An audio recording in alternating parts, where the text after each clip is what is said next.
The yellow, okay, are places that need fertilizer to grow food, meaning their land is not good for farming, so they need fertilizer to grow food. They also have a large population. And as you can see, a lot of this is based in Africa and maybe Central Asia and parts of South America.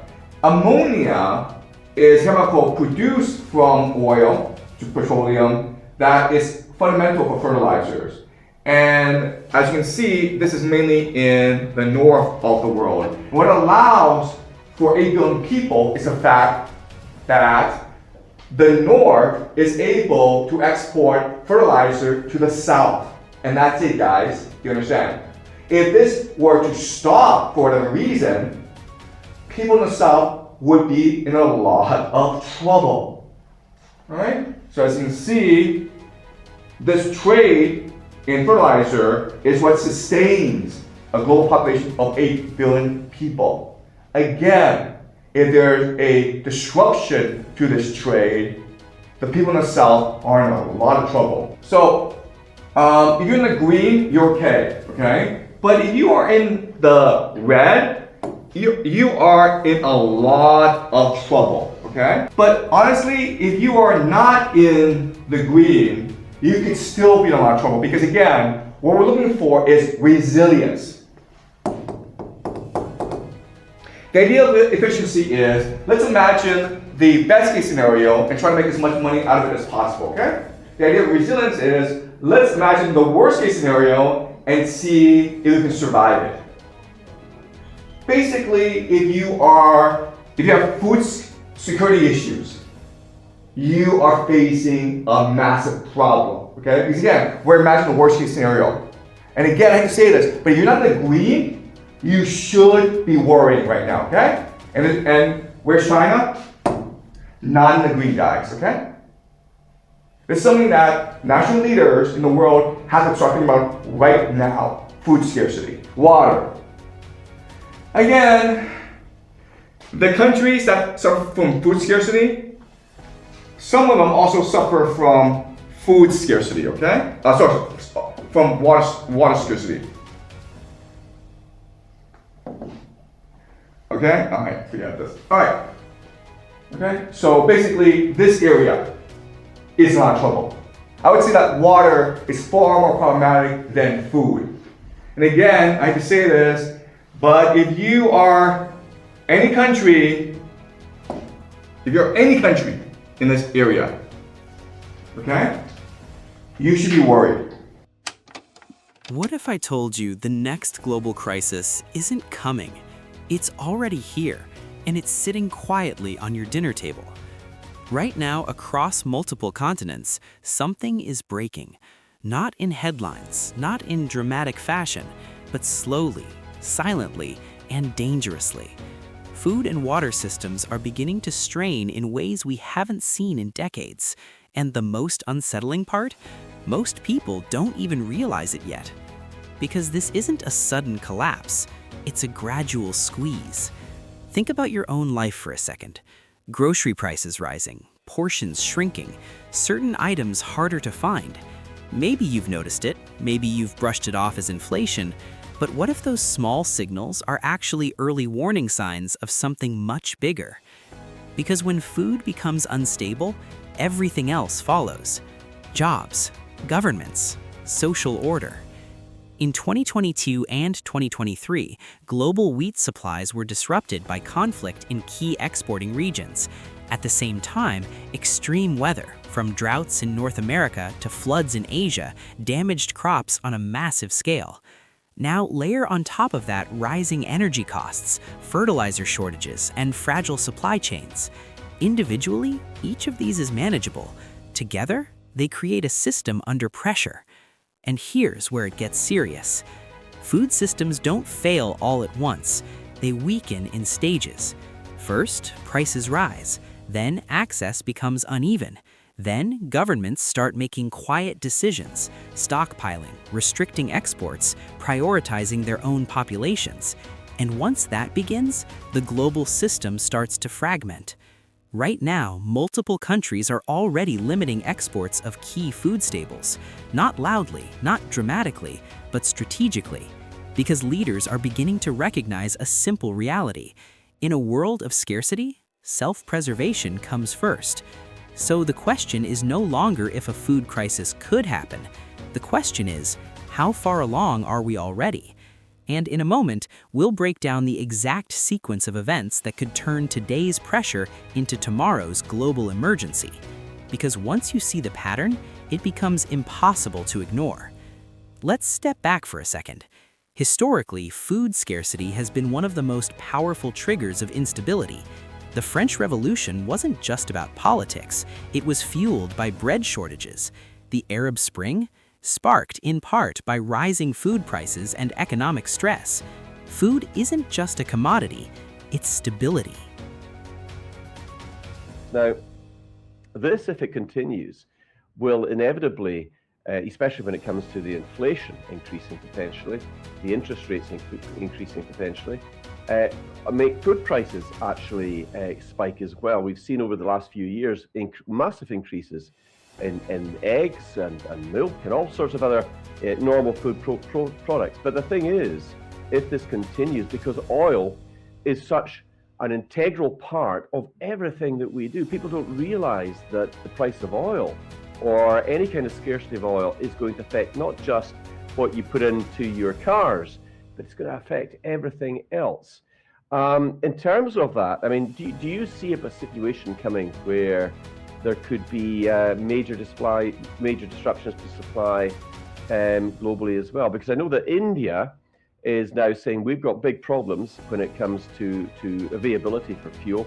And Australia have seen 500 filling stations, petrol stations, run out of fuel just within the last few days. Yeah, you know, the just-in-time world we live in, where everything is just in time in terms of a supply chain, it's a big problem. You know, India has problems, and part of the de-dollarization, part of the hypocrisy of what the United States is kind of doing is saying to India, fine, you know what, we'll let you buy Russian oil right now. We're going to lift the sanction just for now because of what we're doing here, but that's okay. We're going to take the oil that is already on the water that the Iranians put out there. We're going to unsanction that too because of what's going on here. The benevolence, the image, I don't think shows up well across the globe. And you're right, energy touches everything. Anything that you're wearing, the set that you're sitting in, same with me. Anything you ate this morning, the toothbrush that you brush your teeth with, anything is a byproduct of oil, whether it means it was made by it or transported to the shop. You're right, it is. And if you know, I don't know what the situation was as much in Europe.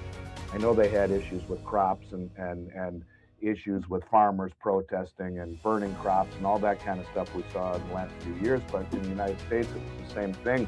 Major infrastructure with food has been, over the last several years, I don't know how many chicken processing and egg processing plants burned down over the last few years. If you Google it, it's shocking. And you're right, we are walking headfirst into, if this continues, a problem with food. And could it really bring an issue of famine? Yeah, it could in certain parts of the world. These are the consequences of what is happening, and whether they're visible up front or we begin to see them. I think if this is a drawn out event, yeah, you'll start to see things like that very vividly as oil prices go much, much higher. When people can't afford to eat or fear they won't be able to tomorrow, societies don't remain calm, they react. Now bring that into today's world, a world far more interconnected, far more dependent on global trade, and far more fragile than it appears on the surface. Because modern food systems rely on precision. Crops grown in one region, fertilizers produced in another, transported across oceans, distributed through complex logistics networks. It works beautifully until something breaks. And right now, multiple stress points are appearing at the same time. Climate volatility is making harvests unpredictable. One bad season used to be a setback. Now, multiple regions are experiencing disruptions simultaneously. That removes the global buffer. At the same time, water scarcity is tightening the system even further. Major agricultural zones, from parts of India to California, are facing groundwater depletion. Rivers that once supported massive farming outputs are running lower each year. And then there's energy. Modern agriculture is energy intensive. Fuel for machinery, transportation, fertilizer production. When energy prices rise, food production becomes more expensive. That cost doesn't disappear. It moves through the system and lands on the consumer. Which brings us back to you, because this isn't just a geopolitical story, it's personal. It shows up in your grocery bill, in the cost of basic staples, in the subtle shift from abundance to constraint. Now here's where the pattern becomes even more concerning. When governments sense instability in food systems, they don't wait for a crisis to fully emerge. They act early, but quietly. They build reserves, they secure supply lines, they make deals behind closed doors. And sometimes they restrict exports. This is where global cooperation begins to weaken. Because if one country limits exports to protect itself, others follow. And suddenly, what was once a global market becomes a series of isolated systems competing for limited resources. That's when prices don't just rise, they spike. That's when shortages don't just affect distant regions, they begin to ripple outward. And that's when the system starts to shift from stable to fragile. Now let's talk about what happens next. There are 3 possible paths from here. The best case scenario is stabilization, improved harvests, easing supply chains, and coordinated global efforts to manage resources. It's possible, but it requires alignment, good weather, and strong cooperation. The worst case scenario is fragmentation, multiple crop failures, escalating export restrictions, and geopolitical tensions turning food into a strategic weapon. In that world, scarcity doesn't just create economic stress, it creates conflict. But the most likely scenario? A slow burn crisis. Not a sudden collapse, not empty shelves overnight, but a steady tightening. Prices rising faster than incomes, access becoming uneven, certain regions experiencing severe stress, while others feel a growing pressure. A world where food is available, but increasingly expensive, increasingly strategic, and increasingly uncertain. And in that kind of environment, the ripple effects are massive. Emerging economies face instability first, protests, unrest, political shifts. Then global markets react, commodity prices surge, inflation becomes harder to control, central banks are forced into difficult decisions. And eventually, it circles back to developed economies. Higher living costs, strained budgets, increased volatility. This is how a food crisis becomes an economic crisis, and potentially a geopolitical one. Because when resources become scarce, competition increases, alliances shift, priorities change. Food, in that sense, becomes power. Now here's the part most people miss. This isn't just about shortage, it's about transition.